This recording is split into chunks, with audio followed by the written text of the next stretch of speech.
Pada pesta ulang tahun ibu mertua saya, setelah beliau menyantap sup herbal yang saya masak sendiri, beliau kehilangan kesadaran dan pingsan. Suami saya, bukannya menelepon ambulans, justru menunjuk wajah saya dan menelepon polisi. Istri saya mencoba merakuni ibu. Dia berharap saya segera dijebloskan ke penjara, membuka jalan bagi sebuah rahasia mengerikan yang sama sekali tidak saya ketahui. Di tengah kemeriahan pesta ulang tahun itu, pada saat tubuh ibu mertua saya tergeletak di lantai marmer yang dingin, suami yang kucintai dengan segenap hati itu menuding wajahku dengan jari telunjuknya. Di hadapan polisi, dia mengucapkan setiap kata dengan penekanan. Wanita itu yang memasukkan sesuatu ke dalam sup ibu untuk mencelakainya. Segera tangkap wanita itu. Saat borgol dingin mengunci pergelangan tanganku, aku tidak menangis. Aku hanya menatap lurus ke mata suamiku, lalu ke mata ibu mertuaku yang sedikit terbuka, menatapku dengan sorot kemenangan. Dan saat itu aku sadar. Drama balas dendam ini baru saja dimulai. Nama saya Kirana Putri. Tahun ini usia saya 29 tahun, seorang ahli gizi dan pangan. Saya bertemu suami saya, Arya Wirawan, pada masa-masa terindah kami di universitas dan jatuh cinta. Cinta kami pernah menjadi dambaan semua orang. Arya adalah seorang arsitek berbakat dan penuh semangat, sementara saya cenderung pendiam dan penurut. Kami merasa seperti dua kepingan yang saling melengkapi dengan sempurna. Namun, sepertinya saya terlalu naif karena percaya bahwa cinta bisa mengalahkan semua prasangka dan intrik. Hari naas itu adalah hari ulang tahun ke-60 ibu mertua saya, Ibu Direktur Liana Suryo. Villa kami yang terletak di kawasan elit Menteng, Jakarta, tampak lebih mewah dari biasanya. Lampu gantung kristal memancarkan cahaya yang menyilaukan, diiringi alunan musik elegan, denting gelas sampanye, dan ucapan selamat dari para tamu yang sebagian besar adalah mitra bisnis penting keluarga kami. Saya telah mempersiapkan pesta ini selama seminggu penuh, merancang menu sendiri dan mengawasi setiap hidangan. Secara khusus, saya dengan sepenuh hati menyiapkan sup jamur kuping dengan angco dan biji teratai, sebuah hidangan herbal yang baik untuk menenangkan pikiran dan membantu tidur nyenyak. Itu adalah hadiah spesial dariku untuk ibu mertua.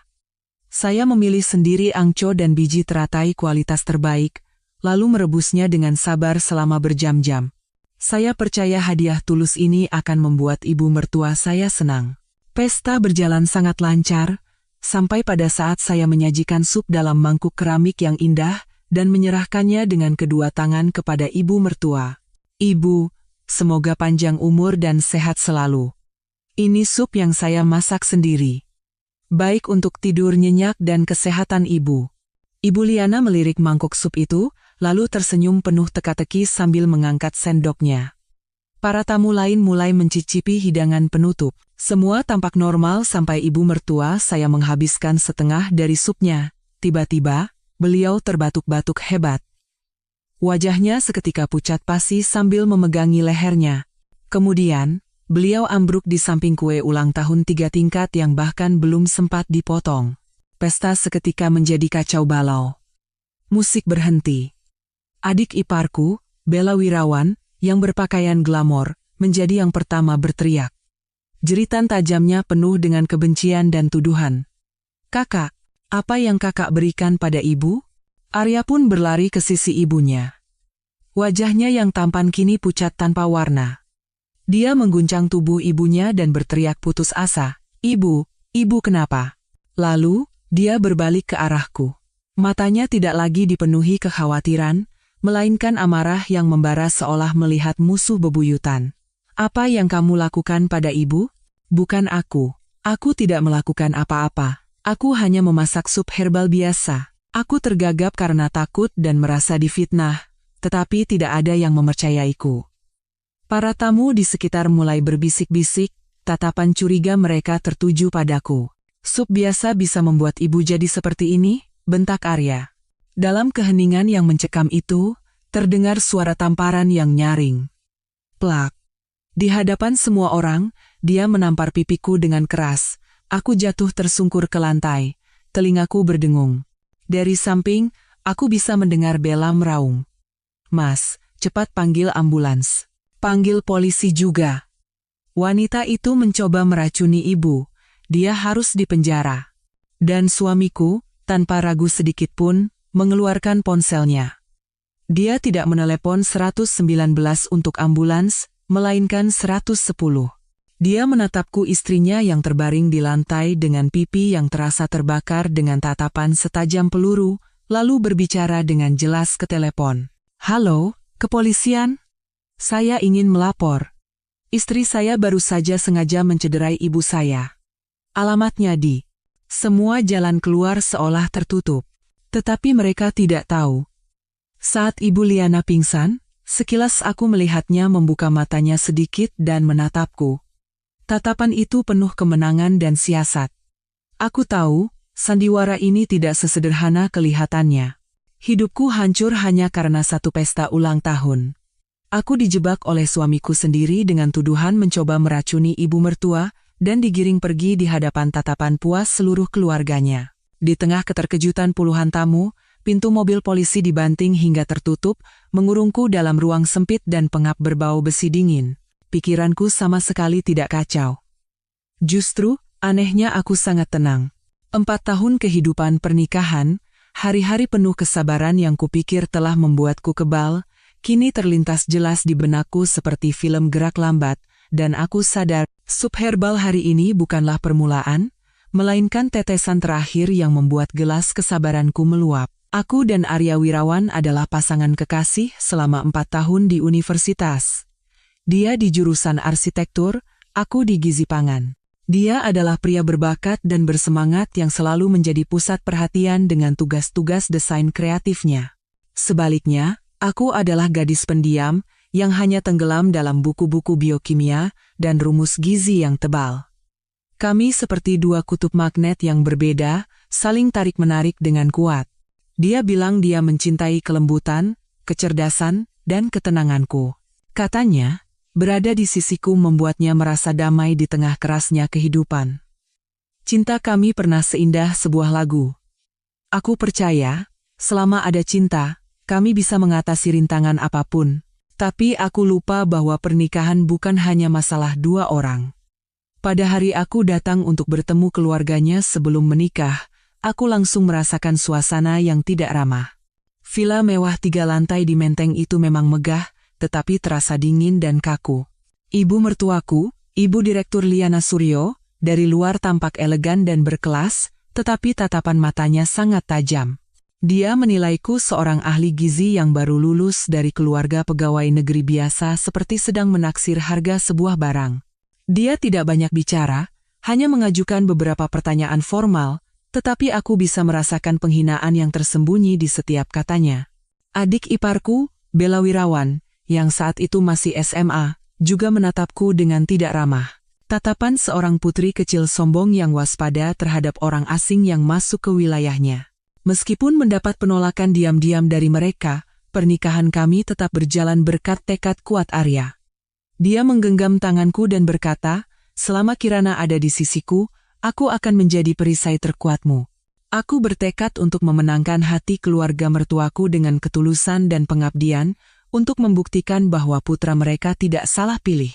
Aku menolak tawaran kerja dengan syarat yang sangat baik di sebuah lembaga riset gizi internasional yang bergengsi.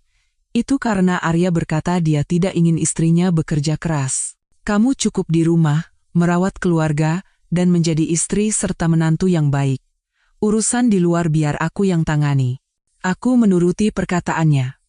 Aku melepaskan impian dan karierku, lalu mendedikasikan diri untuk merawat keluarga baru ini, dan aku menggunakan ilmu yang kupelajari untuk pekerjaan itu.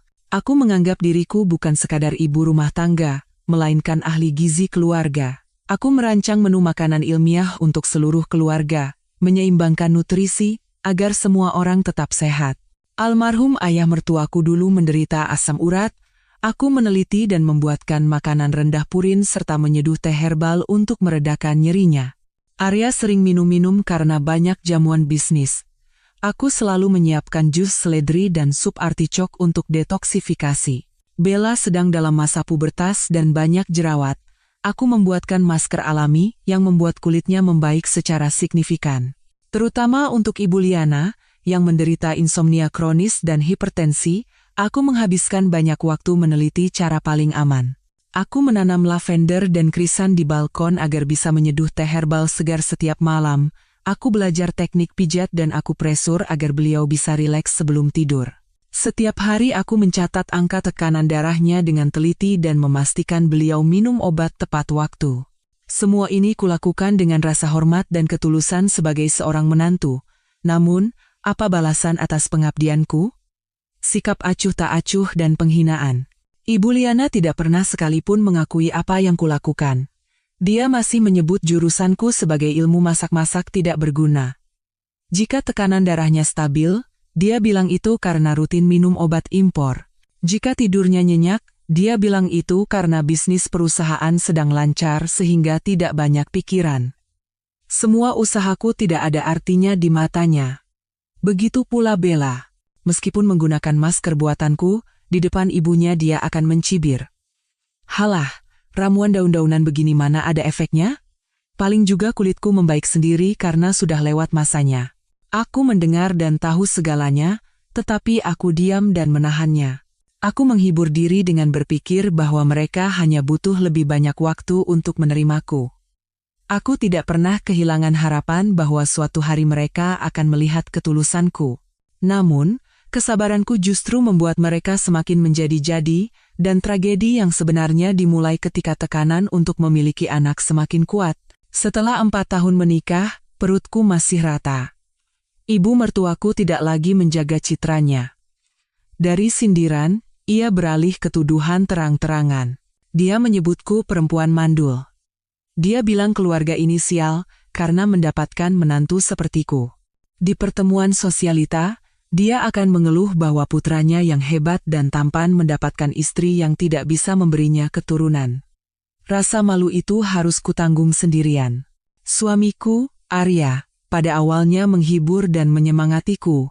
Dia bilang anak adalah anugerah Tuhan, jadi kita tunggu saja pelan-pelan. Tetapi di bawah tekanan ibunya, dia perlahan berubah. Dia menjadi mudah tersinggung dan jarang berbicara denganku.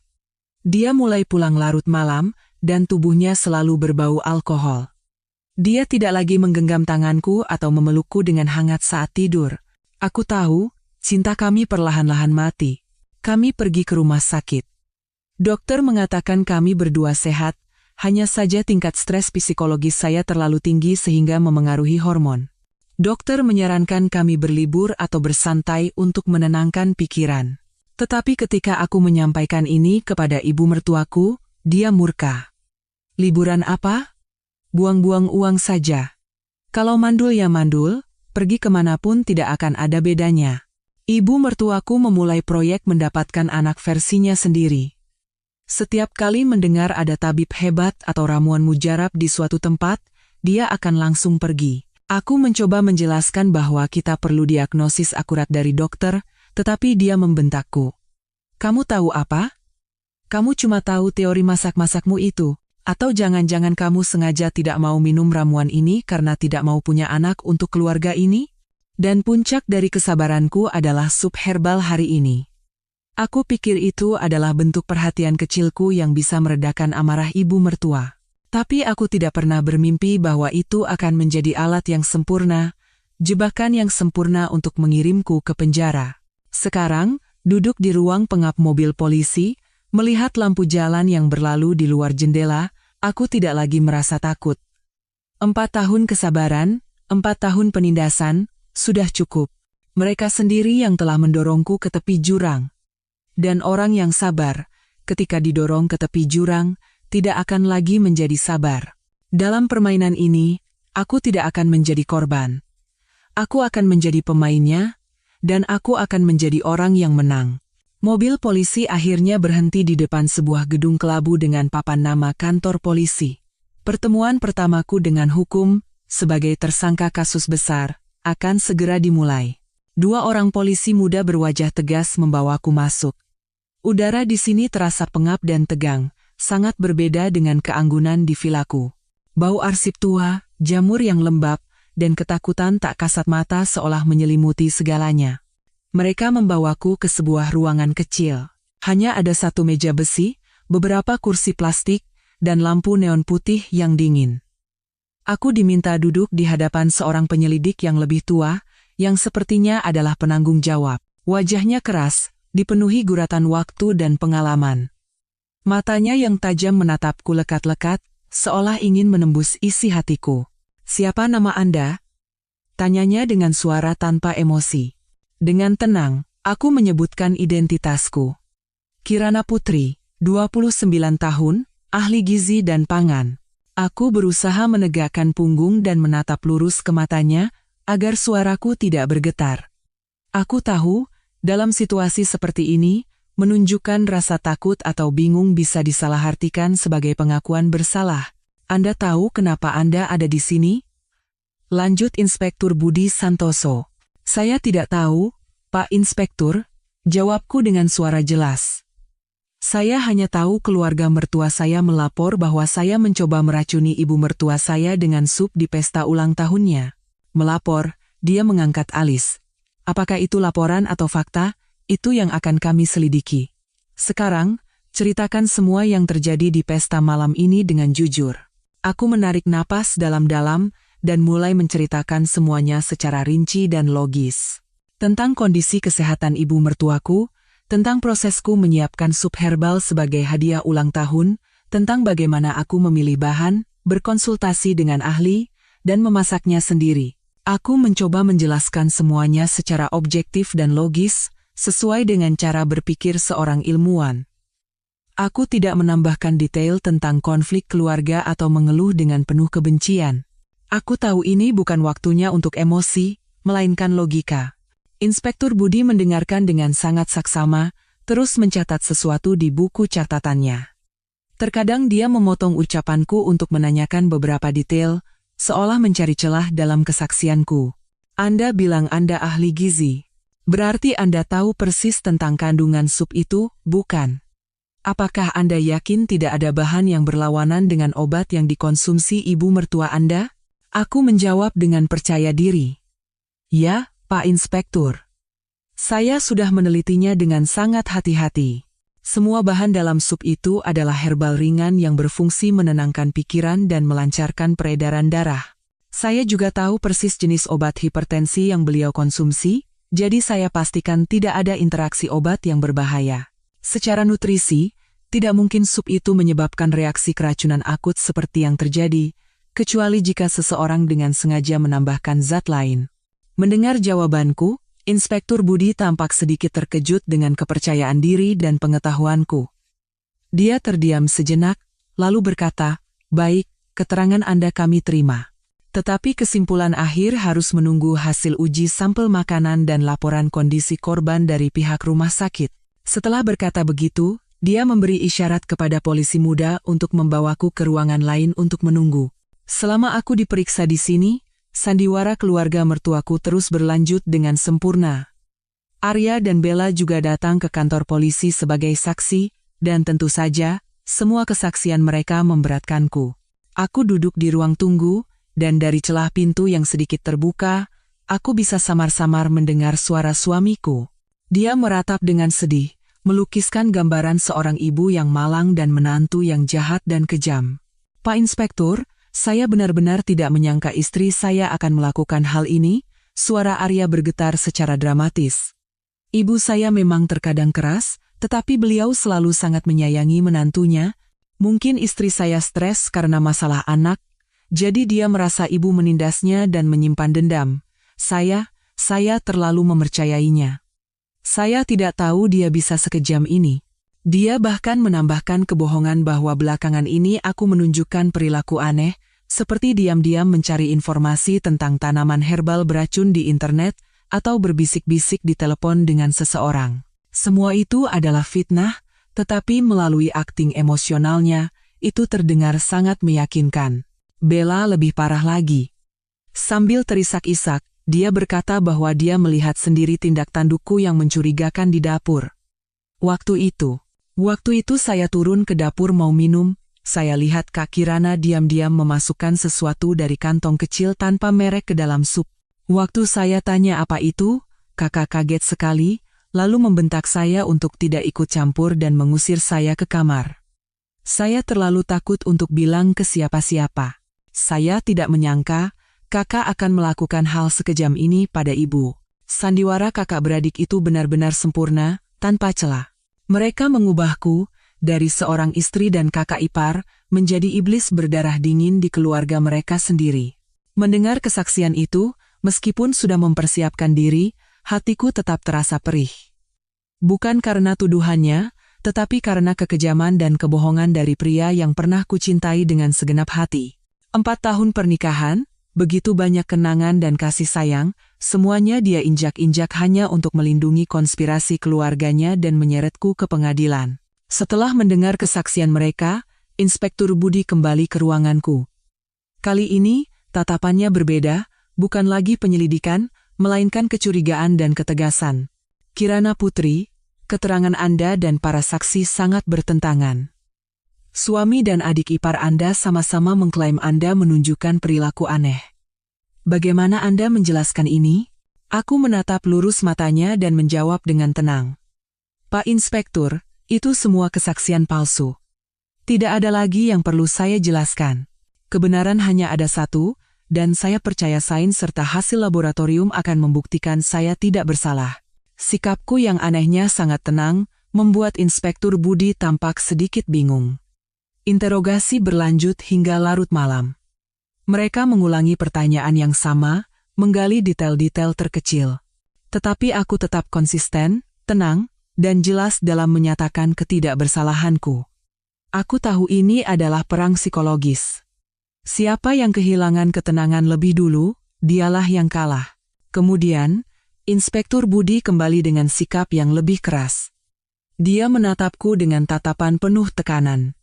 Kirana Putri, kami sudah memberimu banyak waktu, tapi kamu masih bersikeras menyangkal. Keterangan para saksi semua konsisten. Saya tanya untuk terakhir kalinya, apa ada niat tersembunyi saat Anda memasak sup itu?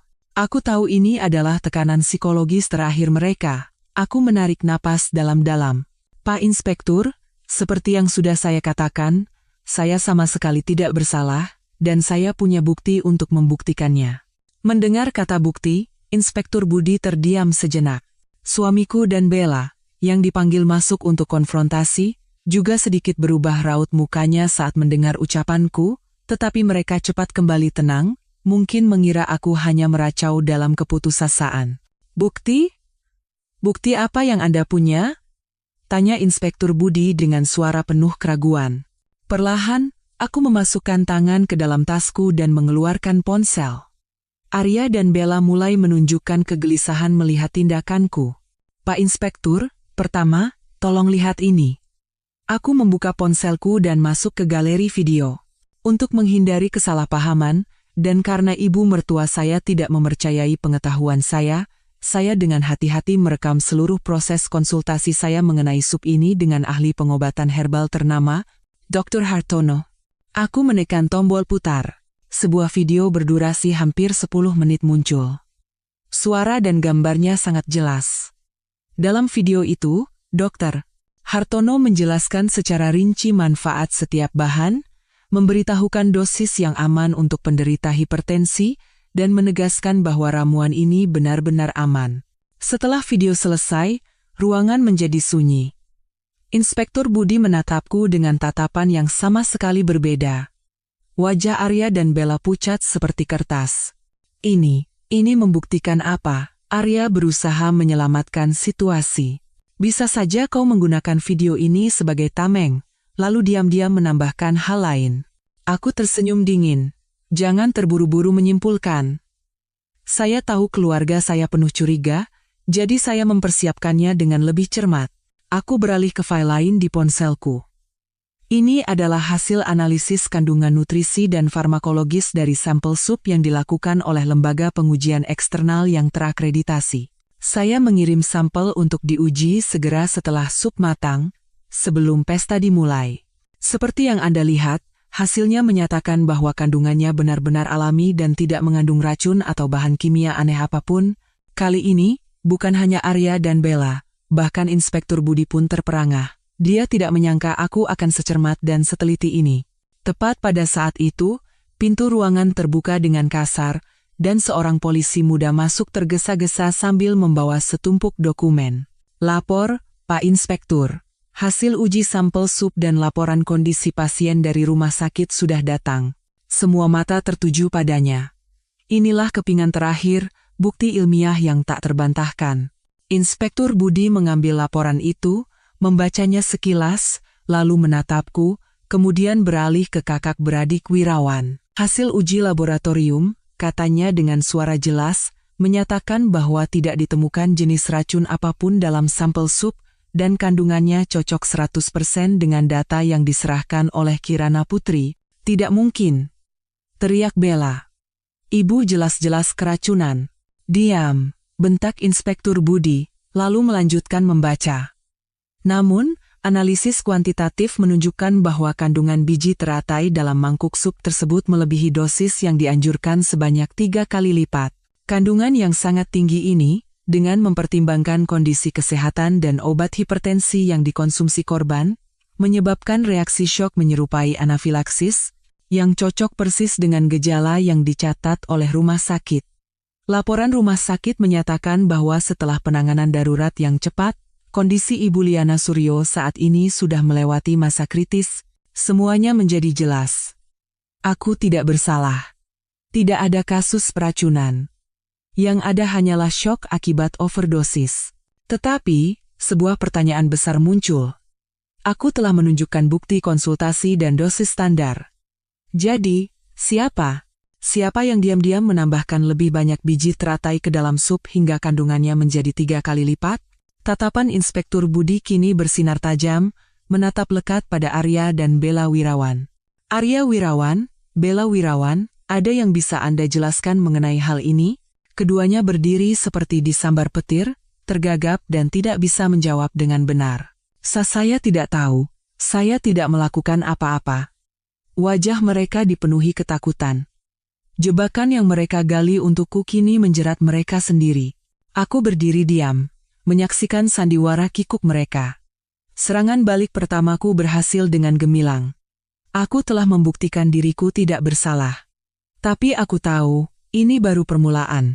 Mengungkap kebohongan mereka di hadapan hukum hanyalah langkah pertama. Langkah selanjutnya adalah membuat mereka membayar atas semua yang telah mereka lakukan, tepat di dalam rumah mereka sendiri. Di hadapan interogasi tajam Inspektur Budi, Arya dan Bella Wirawan benar-benar kehilangan kepercayaan diri mereka. Mereka panik, tergagap, dan memberikan alibi yang penuh kontradiksi. Saya benar-benar tidak tahu apa-apa. Seharian saya hanya di kamar mempersiapkan diri untuk pesta, sanggah Bella dengan cepat, matanya terus bergerak gelisah. Itu adalah tanda yang jelas dari sebuah kebohongan. Arya, setelah terdiam sejenak untuk menenangkan diri, mencoba menyajikan argumen yang lebih masuk akal. Pak Inspektur, mungkin istri saya tidak sengaja salah menakar saat memasak, walaupun dia ahli, manusia kan bisa berbuat salah. Mungkin dia sedang tidak fokus saat itu. Dia sekali lagi mencoba melimpahkan tanggung jawab kepadaku. Namun, kali ini kata-katanya tidak lagi meyakinkan. Itu hanya semakin menunjukkan sifat pengecut dan keengganannya untuk bertanggung jawab. Inspektur Budi, yang sudah berpengalaman, bisa melihat kebohongan di mata mereka. Tetapi dia juga tahu bahwa ini adalah masalah internal keluarga, dan tanpa bukti langsung, akan sulit untuk membuktikan kesalahan mereka. Dia menatapku, lalu kembali ke kakak beradik itu, dan akhirnya mengambil keputusan. Kirana Putri, suaranya menjadi lebih lembut, berdasarkan bukti dan hasil laboratorium, kami menyimpulkan bahwa tidak ada tuduhan percobaan pembunuhan yang bisa dikenakan pada Anda boleh pulang. Namun, kasus ini masih menyisakan pertanyaan yang belum terpecahkan. Mengenai siapa yang menambahkan dosis biji teratai, kami akan melanjutkan penyelidikan jika ada permintaan dari pihak keluarga. Perkataannya membebaskanku, tetapi sekaligus menunjukkan ketidakberdayaannya. Aku tahu polisi tidak bisa berbuat apa-apa tanpa bukti konkret, dan mereka tidak akan pernah meminta penyelidikan lebih lanjut. Kasus ini kemungkinan besar akan ditutup sebagai sebuah kesalahan. Tapi bagiku, semuanya baru saja dimulai. Aku tidak berharap hukum menghukum mereka. Aku sendiri yang akan mengungkap kebenaran dan membuat mereka membayar dengan caraku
sendiri. Aku menerima kembali ponsel dan barang-barang pribadiku. Saat keluar dari ruang pemeriksaan, Arya dan Bella sedang menunggu di luar. Tidak ada lagi ekspresi puas atau kemenangan di wajah mereka.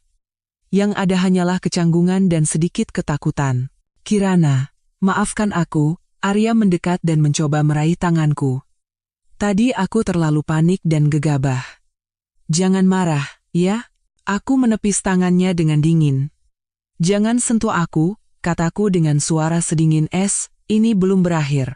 Mataku menatap lurus ke arah kakak beradik itu, tatapan penuh makna yang membuat mereka bergidik. Lalu, tanpa berkata apa-apa lagi, aku berbalik dan berjalan pergi, meninggalkan mereka yang berdiri termangu di belakang. Aku tidak langsung pulang. Aku naik taksi dan langsung menuju rumah sakit tempat ibu mertuaku dirawat. Ketika aku tiba, Ibu Liana sudah dipindahkan ke ruang VIP. Terbaring di tempat tidur, wajahnya masih pucat, tetapi dia sudah sadar sepenuhnya. Melihatku masuk, dia terkejut, matanya membelalak karena kaget dan ngeri. Kakakmu, kenapa kamu ada di sini? Bukankah kamu sudah ditangkap? Saya sudah dibebaskan, jawabku sambil menarik kursi dan duduk di samping tempat tidurnya. Karena saya tidak bersalah. Aku menatap lurus ke matanya. Bagaimana keadaan ibu? Sudah lebih baik? Sepertinya sup herbal saya manjur, ya? Pertanyaanku yang menyindir membuat wajahnya pucat pasi. Aku pulang larut malam. Villa terasa sunyi mencekam. Arya dan Bella juga baru saja tiba. Mereka menyantap makan malam yang sudah dingin, dan tidak ada yang saling bicara. Setelah makan, Arya mengikutiku ke kamar tidur, dan sekali lagi meminta maaf. Dia bersumpah panjang lebar, tapi setelah 4 tahun hidup bersamanya, aku bisa melihat kebohongan di matanya. Malam itu aku tidak bisa tidur. Sebuah rencana mulai terbentuk di kepalaku. Aku tidak akan bercerai. Setidaknya, tidak sekarang. Aku akan tinggal di rumah ini. Aku akan menjadikan rumah ini panggung sandiwara. Aku akan menjadi sutradaranya, dan mereka akan menjadi aktor utama dalam naskah yang kutulis. Aku akan mengupas topeng kemunafikan mereka satu persatu, dan membuat mereka membayar setiap tetes air mata dan setiap rasa sakit yang telah mereka berikan padaku. Yang bersembunyi telah menampakkan wujudnya, dan sekarang, saatnya perburuan dimulai. Sandiwara keracunan itu bukanlah tindakan impulsif, melainkan konspirasi yang diperhitungkan dengan cermat. Dan aku tahu, untuk menghancurkan seluruh keluarga yang licik ini, aku tidak boleh bertindak gegabah. Aku butuh bukti. Selama beberapa hari berikutnya, kehidupan di villa terasa berat seperti memikul batu. Ibu mertuaku, setelah pulang dari rumah sakit, tidak lagi berani menuduhku dengan suara keras. Sebaliknya, dia dan Bella menatapku dengan campuran kebencian dan kewaspadaan. Mereka akan berkumpul di sudut rumah dan berbisik-bisik, lalu terdiam dan membuang muka saat aku muncul. Mereka menganggapku seperti bom waktu yang bisa meledak kapan saja. Suamiku, Arya Wirawan, mencoba memainkan peran sebagai suami yang menyesal. Dia berpura-pura lebih perhatian padaku, sesekali membelikan bunga atau buah, dan mengucapkan kata-kata manis untuk menenangkanku. Tapi aku bisa merasakan dengan jelas kecanggungan dan kemunafikan dalam setiap tindakannya. Dia mencoba membuatku lengah, agar aku menganggap semuanya sebagai kesalahpahaman dan tidak lagi mengusutnya. Tapi dia salah. Hatiku sudah mati pada hari dia menampar pipiku dan menelepon polisi. Sekarang, semua tindakannya hanya tampak seperti akting murahan di mataku. Aku bersikap seperti biasa. Tetap bangun pagi, menyiapkan sarapan, membersihkan rumah, dan tidak banyak bicara. Aku menerima hadiah dari Arya dan tersenyum pada kata-kata manisnya. Aku memainkan peran sebagai istri yang murah hati dan menantu yang patuh, yang telah memutuskan untuk memaafkan segalanya demi kedamaian rumah tangga.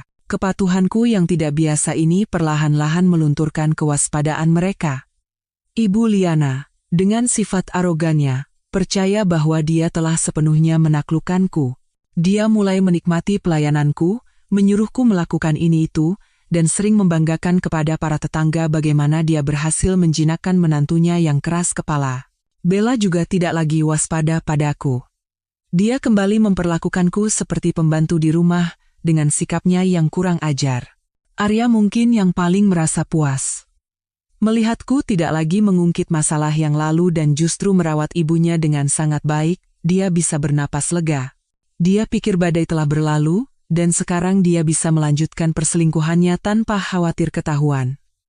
Dia kembali ke kebiasaannya pulang larut malam dan menelepon diam-diam. Tapi dia tidak tahu, semua tindakan dan kebohongannya berada dalam jangkauan pengawasanku. Sambil memainkan peran sebagai istri yang patuh, aku mendapatkan kesempatan untuk mengumpulkan lebih banyak bukti. Aku berpura-pura tidak peduli dengan teleponnya, tetapi sebenarnya aku menghafal setiap nama dan nomor telepon. Aku berpura-pura tidur nyenyak saat dia pulang larut, tetapi sebenarnya aku mendengar semua kata-kata manis yang dia bisikkan kepada selingkuhannya. Berdasarkan informasi itu, tidak sulit untuk mengetahui identitas dan alamat selingkuhannya, Valeri Tanuwijaya. Aku menyewa seorang detektif swasta. Hanya dalam beberapa hari, aku mendapatkan setumpuk berkas tebal tentangnya. Foto-foto dia dan suamiku sedang berkencan, berbelanja, bahkan keluar masuk hotel bersama. Dan yang terpenting, foto saat dia sedang diperiksa di klinik kandungan. Kehamilan 4 bulan yang dikatakan ibu mertuaku adalah benar adanya. Melihat foto-foto itu, hatiku kembali perih. Tapi kali ini bukan rasa sakit karena kehancuran, melainkan kemarahan yang dingin. Cintaku sudah mati, jadi aku tidak merasa cemburu. Aku hanya merasa muak dengan kemunafikan pria yang tinggal serumah denganku. Dia bisa bersikap manis padaku di siang hari, tapi bergairah di sisi wanita lain pada malam hari. Rencanaku berjalan lancar.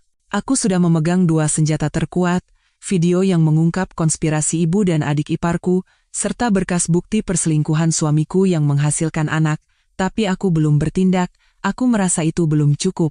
Aku tidak hanya ingin mereka dihancurkan secara sosial, Aku ingin mereka merasakan bagaimana rasanya ditipu dan dikhianati oleh orang yang paling mereka percayai.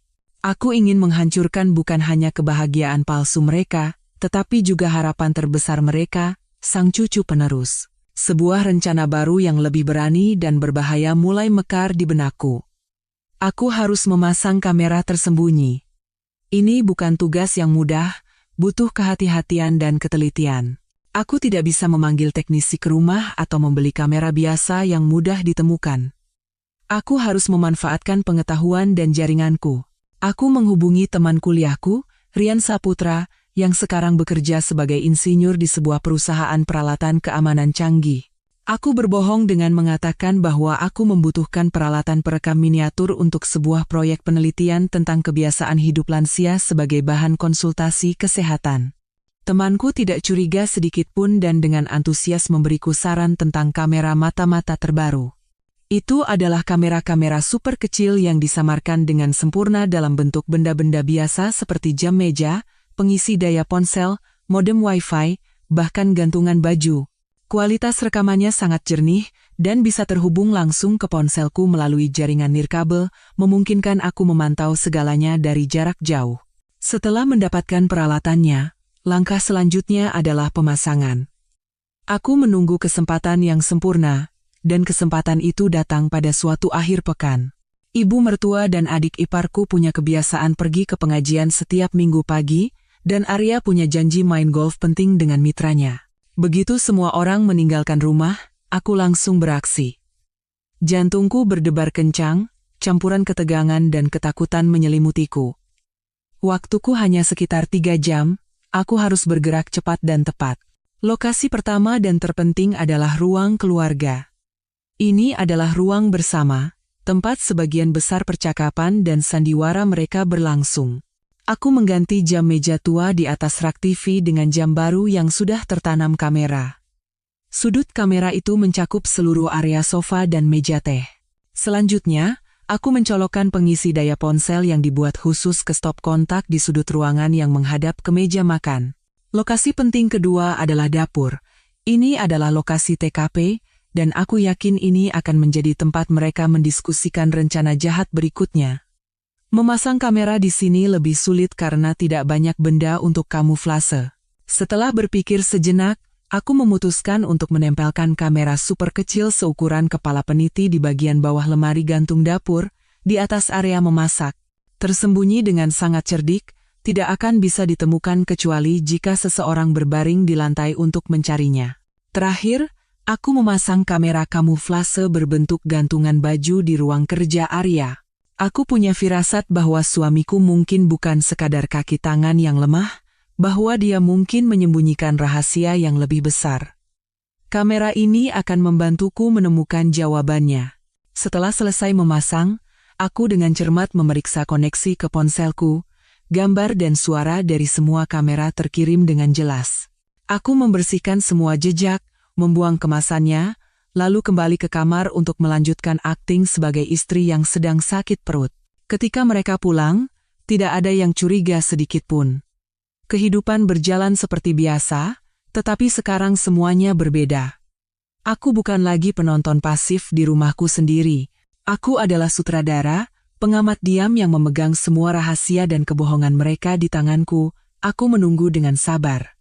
Aku tahu wajah asli, dan rencana gelap mereka akan terungkap dengan sendirinya di depan mata kamera yang tak terlihat. Dan aku akan duduk di barisan depan, diam-diam menyaksikan sandiwara mereka, menunggu kesempatan untuk melancarkan pukulan mematikan. Jaring telah ditebar. Sekarang tinggal menunggu ikan-ikannya masuk ke dalam jaring dengan sendirinya, dan aku tidak perlu menunggu lama.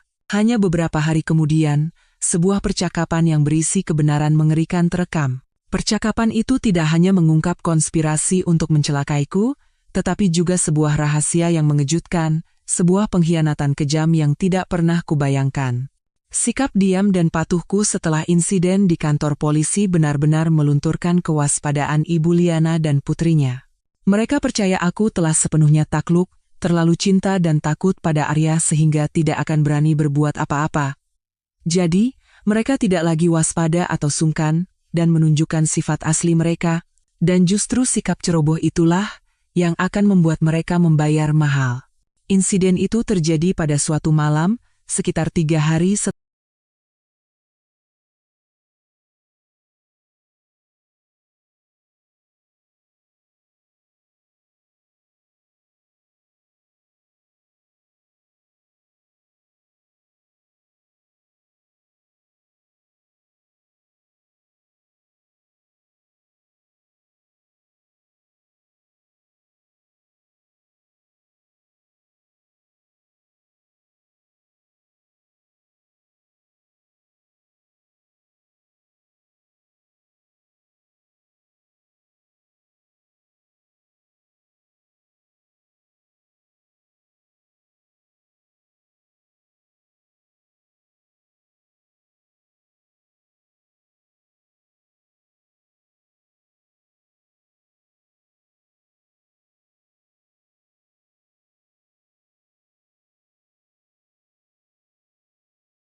setelah aku memasang kamera. Malam itu, Arya lagi-lagi pulang larut dengan alasan jamuan bisnis, dan aku seperti biasa telah menyiapkan sup pereda pengar dan masuk ke kamar lebih dulu, berpura-pura sudah tidur lelap. Padahal, aku berbaring di tempat tidur, memakai earphone nirkabel, mata terpaku pada layar ponsel, memantau setiap gerakan di rumah melalui kamera rahasia. Hampir pukul 11 malam, setelah yakin aku sudah tertidur pulas, ibu mertua dan adik iparku memulai percakapan yang mereka pikir hanya langit dan bumi yang tahu. Mereka duduk di sofa ruang keluarga, tepat dalam jangkauan kamera jam meja. Bella memulai dengan nada kesal sambil cemberut, "Ma, aku kesal banget. Kirana itu bukan cuma nggak jadi masuk penjara, sekarang dia malah makin disayang sama Mas Arya. Lihat deh, Ma, Mas Arya beliin dia tas baru lagi." Ibu Liana menghela napas sambil menuang teh. Suaranya terdengar kesal bercampur sedikit khawatir. Mama juga nggak nyangka dia secerdik itu. Pakai direkam segala videonya, difoto, bahkan sampai kirim sampel buat diuji. Benar-benar nggak bisa diremehin orang sekolahan. Tapi tenang saja, lanjutnya. Dia lolos kali ini, bukan berarti bisa lolos lagi nanti. Mama lagi mikirin rencana lain. Mendengar itu, jantungku berdebar kencang. Mereka belum menyerah. Aku menahan napas dan terus mendengarkan. "Rencana apa lagi, Ma?" tanya Bella tidak sabar. "Sabar, hardik Ibu Liana. Kamu ini badannya aja besar, tapi otaknya nggak ada isinya. Kemarin itu kita gagal karena nggak mengantisipasi kelicikannya. Kali ini harus kita bereskan sampai tuntas. Mama juga sudah bicara sama Arya. Dia juga sudah nggak sabar. Perut perempuan itu sudah semakin membesar, kita nggak bisa nunggu lebih lama lagi." Perempuan itu. Mendengar kata-kata itu, telingaku berdengung. Perut semakin membesar. Ribuan pertanyaan melintas di kepalaku. Siapa yang mereka bicarakan?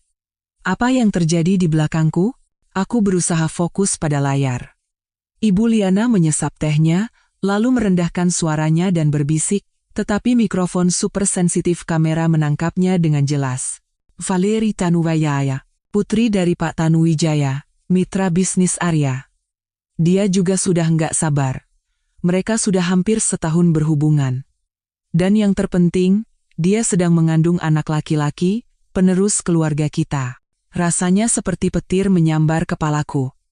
Aku sontak terduduk di tempat tidur, kedua tangan membekap mulutku erat-erat agar tidak menjerit. Suamiku berselingkuh. Dia punya anak. Seorang anak laki-laki. Dan ibu mertuaku tidak hanya tahu, tetapi juga merestui dan melindunginya. Kebenaran ini 100.000 kali lebih mengerikan dan menyakitkan daripada tuduhan palsu. Seluruh tubuhku gemetar hebat, air mata mengalir tak terkendali, segalanya menjadi masuk akal. Sikap dingin Arya, perjalanan bisnisnya yang mendadak, hari-hari di mana dia pulang larut dengan aroma parfum wanita yang asing. Semua kepingan yang berserakan kini menyatu, membentuk sebuah gambar pengkhianatan yang kejam dan sempurna. Mereka bukan hanya menekanku karena masalah anak. Mereka sudah menyiapkan jalan lain untuk Arya. Wanita lain yang bisa memberinya anak laki-laki. Dan di mata mereka, Aku hanyalah penghalang. Duri dalam daging yang harus segera disingkirkan. Dan kata-kata Ibu Liana selanjutnya mengungkap seluruh rencana busuk mereka. Rencana menambahkan biji teratai ke sup itu juga Mama yang atur sama dia dan Arya. Tujuannya supaya si Kirana itu masuk penjara beberapa tahun. Selama itu, Arya bisa pakai alasan itu untuk cerai, dan kalau semua sudah tenang, dia bisa menikahi Valeri secara terhormat. Kita dapat cucu, dan benalu itu juga hilang. Sekali dayung 2-3 pulau terlampaui, kan? Tapi siapa sangka si Kirana itu bukan perempuan bodoh. Jadi begitu, bisikku di tengah isak tangis, suamiku. Pria yang tidur seranjang denganku, bukan hanya kaki tangan, tapi salah satu dalang utamanya. Tamparan yang dia layangkan padaku, kesaksian palsunya di kantor polisi. Semua itu bukan tindakan gegabah karena emosi sesaat. Itu adalah bagian dari sandiwara yang diperhitungkan dengan cermat. Aktingnya begitu bagus, aku hampir saja percaya pada penyesalannya yang terlambat. Terus sekarang gimana, Ma? Tanya Bella lagi dengan cemas. Pelan-pelan, jawab Ibu Liana dengan percaya diri. Mama punya cara. Mama akan pura-pura akting kalau Mama masih ada efek samping dari insiden keracunan itu. Terus-terusan ngeluh pusing dan sakit kepala, biar dia sibuk merawat dan melayani Mama.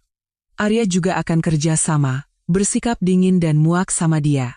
Kalau hidup di rumah nggak disayang suami dan dianiaya mertua, lama-lama dia juga nggak akan tahan dan minta cerai sendiri. Nanti dia pergi dari sini dengan tangan kosong, kita nggak rugi sepeser pun. Biar dia merasakan neraka yang sesungguhnya. Mendengar kalimat terakhir itu, aku berhenti menangis. Air mataku mengering, digantikan oleh rasa dingin yang mengerikan yang menyelimuti seluruh tubuhku. Neraka. Mereka mau membuatku merasakan neraka? Baik. Kita lihat saja siapa yang akan merasakan neraka yang sesungguhnya. Video berdurasi lebih dari 20 menit itu kusimpan dengan hati-hati dan kubuat beberapa salinannya. Itu bukan lagi sekadar bukti ketidakbersalahanku. Itu adalah bukti kejahatan satu keluarga penuh. Keluarga yang busuk dari atas sampai bawah. Sandiwara mereka telah terbongkar. Dan sekarang, giliranku, Kirana Putri, yang akan menulis babak terakhir dari sandiwara ini. Babak di mana semua tokoh jahat akan mendapatkan akhir yang paling menyedihkan. Setelah kebenaran tentang konspirasi dan perselingkuhan suamiku terungkap, aku menyadari bahwa sumber penderitaan terbesarku bukanlah rencana jahat mereka, melainkan pengkhianatan dari pria yang pernah kupercaya dan kucintai sepenuh hati. Dia sedang mengandung anak laki-laki, penerus keluarga kita.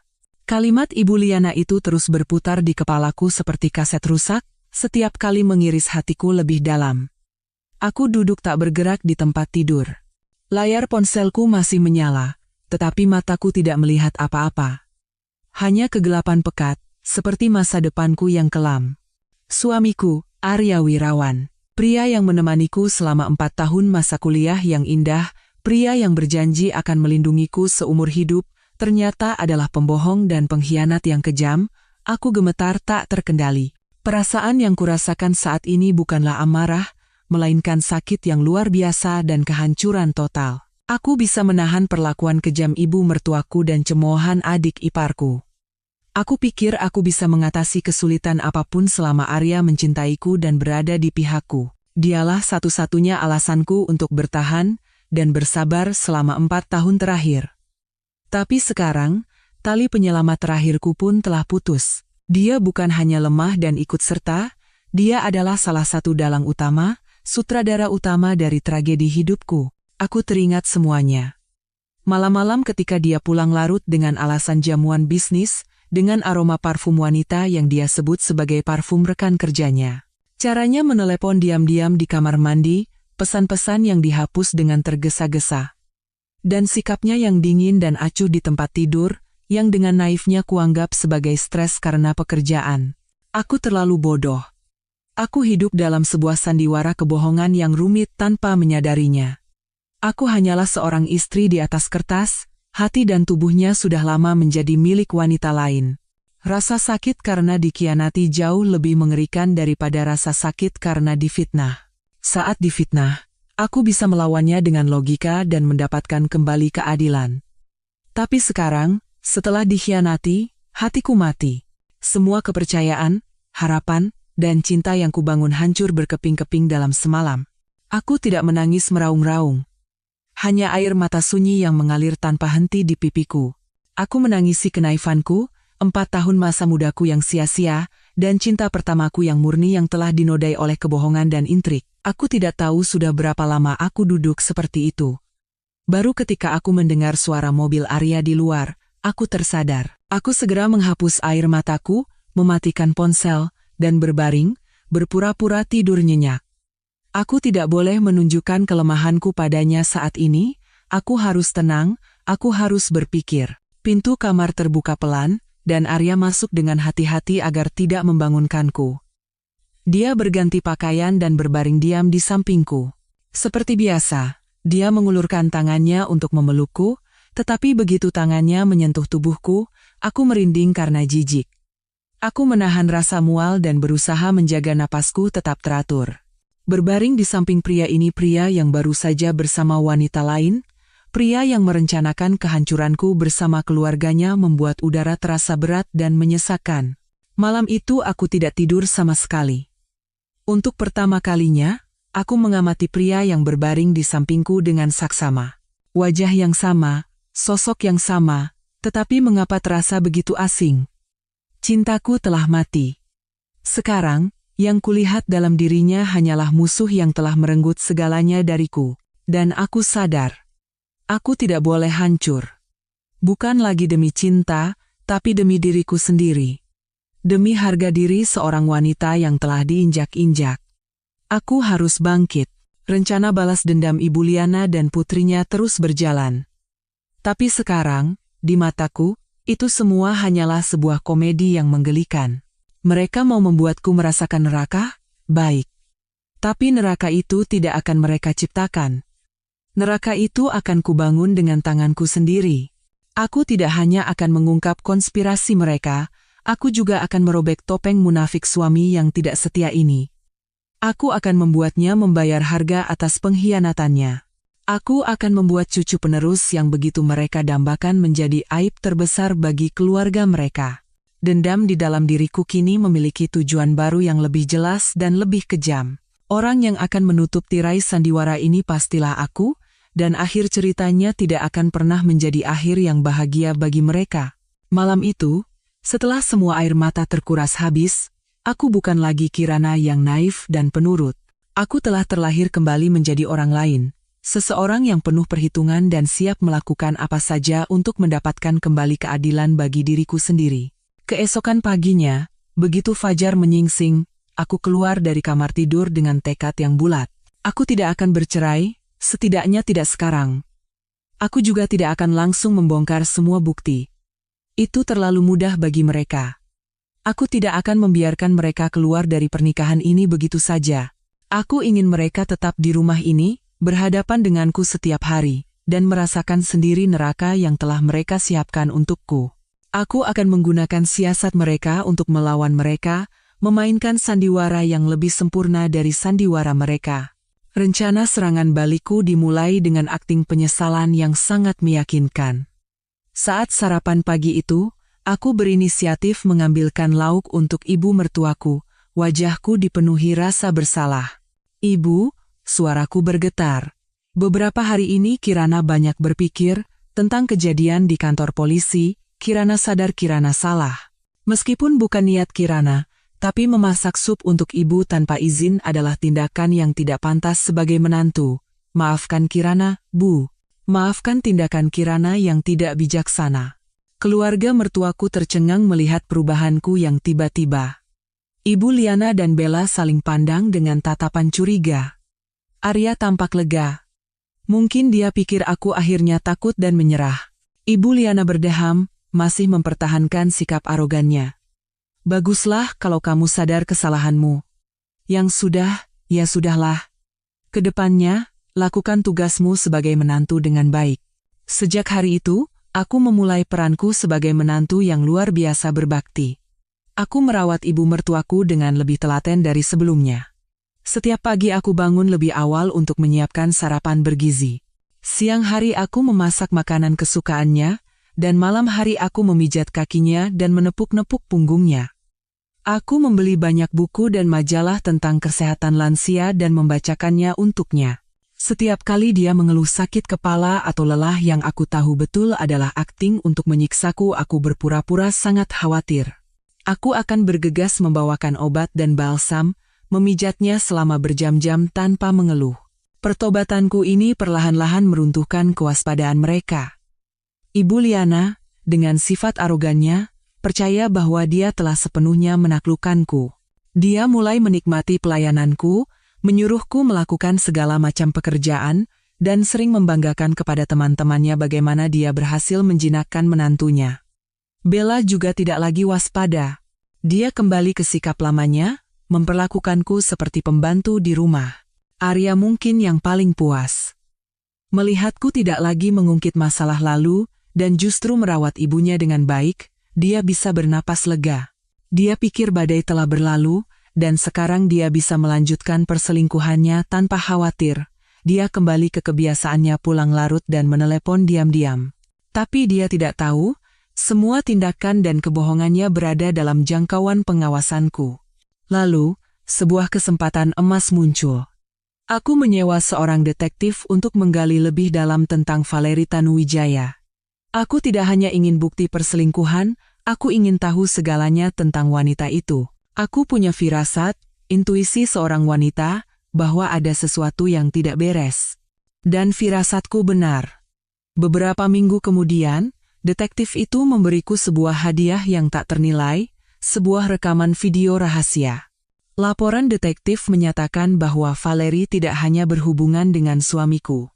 Dia juga menjalin hubungan rahasia dengan pria lain bernama Kevin Aditama, seorang pelatih kebugaran terkenal yang tampan dan terkenal playboy. Laporan itu menyertakan foto-foto mereka berkencan diam-diam di tempat-tempat terpencil, dengan gestur yang lebih dari sekadar teman. Tapi petunjuk paling krusial yang membuatku menahan napas adalah sebuah video yang direkam secara diam-diam. Video itu menunjukkan pertengkaran hebat antara Valeri dan Kevin di sebuah kafe sepi. Di dalam video itu, Kevin mendesak Valeri tentang bayi yang dikandungnya. Jujur saja, itu anak siapa? Anakku atau anak si tua bangka itu? Suara Kevin penuh amarah. Gila kamu, pelankan suaramu. Valeri balas membentak, ketakutan sambil melihat sekeliling. Ya jelas anak kamu, lah. Tapi aku harus bilang itu anaknya dia supaya masa depan kita terjamin. Laki-laki tua bodoh itu mudah sekali dibohongi karena sangat menginginkan anak laki-laki. Kamu tinggal diam saja dan jadi ayah bayangan. Nanti kalau aku sudah melahirkan dan masuk ke rumah itu secara sah, kita bisa dapat semua yang kita mau. Seluruh tubuhku terasa dingin. Aku harus membekap mulut agar tidak berteriak. Kebenaran ini jauh lebih hina dan kotor dari yang bisa kubayangkan. Suamiku, Arya Wirawan, yang selalu bangga akan kecerdasan dan bakatnya, tidak hanya dikhianati oleh selingkuhannya, tetapi juga sedang bersiap-siap dengan gembira untuk membesarkan anak orang lain. Ibu mertuaku, Liana Suryo, yang selalu bangga akan garis keturunan ningratnya, sedang bersiap-siap menyambut cucu penerus yang tidak memiliki setetes pun darah keluarganya. Mereka telah dipermainkan dengan sempurna oleh rubah betina yang mereka bawa masuk ke dalam rumah. Mereka telah menghancurkan kebahagiaanku dengan kejam dan menyeretku ke pengadilan, hanya untuk mendapatkan sebuah penipuan, sebuah kebohongan total. Rasa sakitku kini berubah menjadi kegembiraan yang dingin. Aku telah mendapatkan senjata yang lebih kuat dari bom nuklir. Senjata yang tidak hanya akan merobek topeng mereka, tetapi juga akan menghancurkan harga diri, kebanggaan, dan masa depan yang sedang mereka lukis dengan gembira.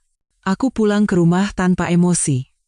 Sandiwaraku sekarang memiliki skenario yang paling sempurna. Aku tidak akan langsung membongkar mereka. Aku akan membiarkan mereka terus terbuai dalam kebahagiaan palsu mereka, merencanakan pernikahan dan masa depan bersama menantu baru dan cucu penerus mereka. Aku akan menunggu hari perayaan mereka. Aku akan muncul di saat terindah mereka dan memberikan hadiah kejutan ini. Aku ingin melihat wajah mereka ketika mereka menyadari betapa memalukannya mereka telah ditipu. Ketika harapan terbesar mereka hancur berkeping-keping, itulah neraka yang